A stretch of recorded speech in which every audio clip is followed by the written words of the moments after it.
I rise to raise a question. What was the secret side deal on Ukraine?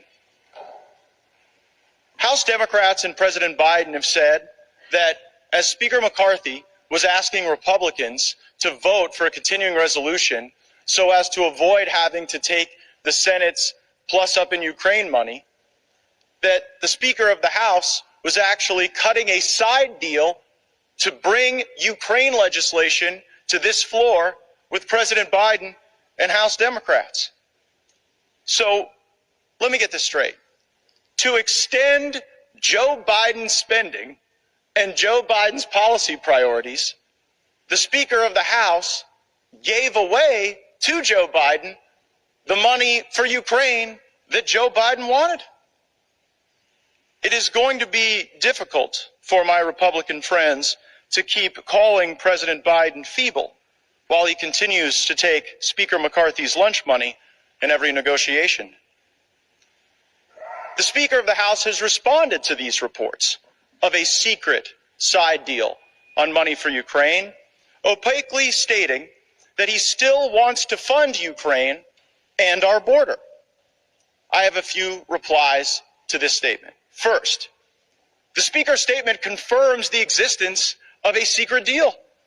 And I've talked to members of our own leadership who have said they didn't even know that Speaker McCarthy was negotiating a secret side deal outside of our conference, outside of his own leadership team, for the sake of Ukraine.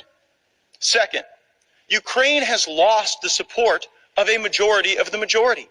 The last time there was a freestanding Ukraine vote on this floor, it was last week. 101 Republicans voted for it, 117 Republicans voted against it.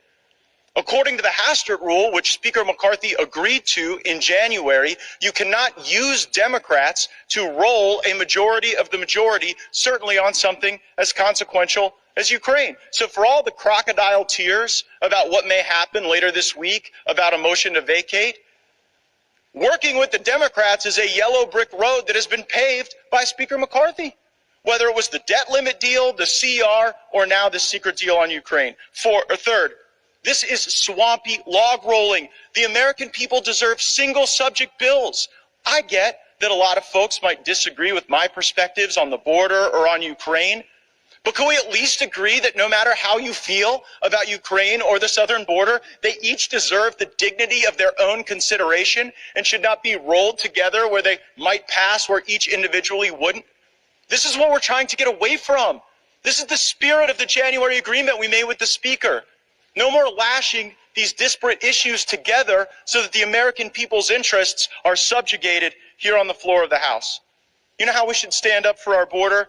Demand that the United States Senate take up our single subject appropriation bill that funded the border. It created Republican unity. We voted for it. It has the policy demands that the continuing resolution that Speaker McCarthy advocated for on this floor did not. Our DHS funding bill requires E-Verify. And then hours later, after we passed that, the Speaker wanted us to vote for a continuing resolution that didn't include E-Verify. Retreat is never a strategy to win anything. So, Mr. Speaker, just tell us, what was in the secret Ukraine side deal? What commitments were made to President Biden to continue the spending of President Biden in exchange for doing things for President Biden? It is becoming increasingly clear who the Speaker of the House already works for, and it's not the Republican conference.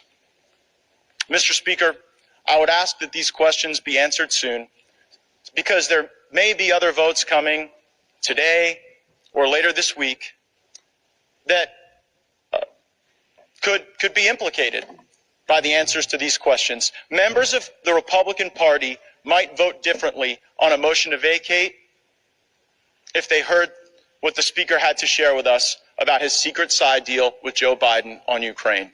I'll be listening. Stay tuned.